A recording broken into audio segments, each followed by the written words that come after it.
Hey, DVR Tech here. I want to take a moment to talk to you about the Bluetti EB55 that I just recently purchased. I don't know about you, but I've looked at a lot of these YouTube videos about the Bluetti products and different solar generators out there. And the one question I have is, these really feel A, sponsored, or B, it feels like the person doing the review doesn't know very much about solar, and so they're just kind of plugging things in and hitting buttons. So I'm not sure I can do much better than that. This is my first venture into solar and solar generators, but I'm going to take a moment to walk you through my thoughts on the EB55, pros, cons, and why it's not the unit I would buy myself, and honestly, if I could, I would send it back.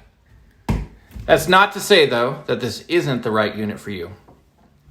So the first thing I'll say about the EB55 is a high wattage output at 700 watts. It seems fairly reasonable as far as doing most things. You know, it can power TV and surround sound. It could power, a fan for a long time. It could power a DC cooler. So that's another thing that I've been experimenting with. I can set the cooler with nothing in it that's already pre-cooled, which is probably the worst way you could do it, and set it to max, and it'll last about 24 to 36 hours. So that all is pretty good. The other thing about this unit is it takes 200 watts of solar. That can be either good or bad, depending on how much power you really need. It's not something that you could really use with continuous use, right? 700 watts of output, 200 watts of input, that's really limiting as far as being able to use it as some sort of continuous power source, as I've seen people do. I'll also tell you that the input voltage is really difficult to get 200 watts of input. 12 volts to 28 volts at 8 amps. Okay. So let's do some math here. 8 amps. Okay, so if we are targeting 200 watts, 200 watts divided by 8, that is 25 volts as our target output. Okay, so we need to be around 25 volts to be able to get that many watts at that amperage. So my panels show a voltage of 17 volts, okay? So in order to get 200 watts, we'll go 200 divided by 17. That tells me that my amperage would be 11 amps, which is more than the input of this unit at 8 amps. So I won't be able to achieve the full 200 watts on this unit because the amperage and voltage won't align. So that said, let's talk about some things that are pros and cons about this unit. Pros, it can handle up to 1400 watts of surge capacity. As a pure sine wave power inverter, it's important for electronics. You definitely want to go with that.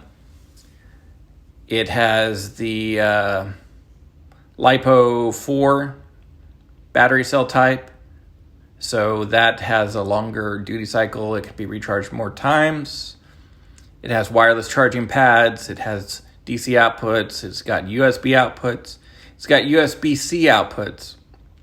So you can actually, let's say, plug in a MacBook or a laptop into it and charge it without any issue. And then a car port, that cigarette lighter looking plug, and you can use that for, well, just about anything that can run off 12 volts, which is probably the most efficient way to pull power off of it, such as my cooler chest that runs off the car.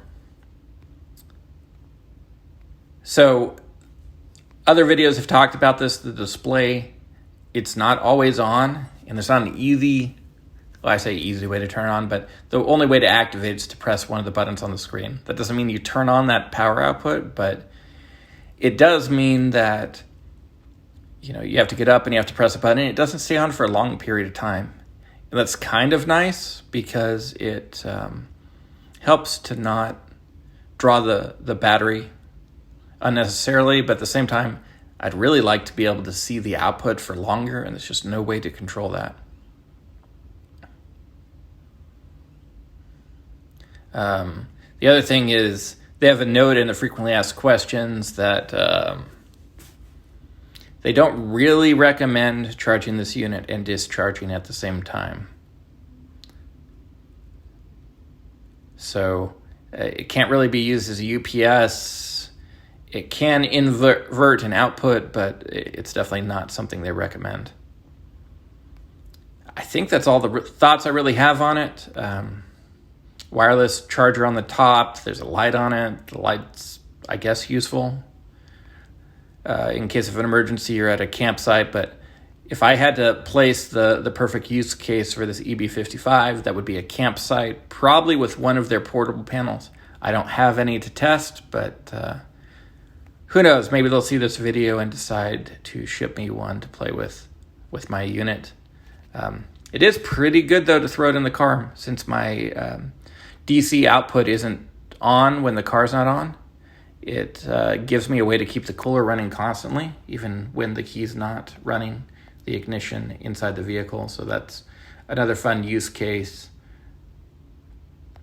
That's really all I have here. DVR Tech.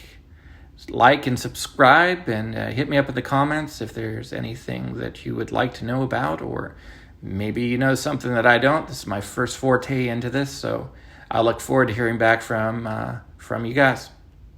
Till next time.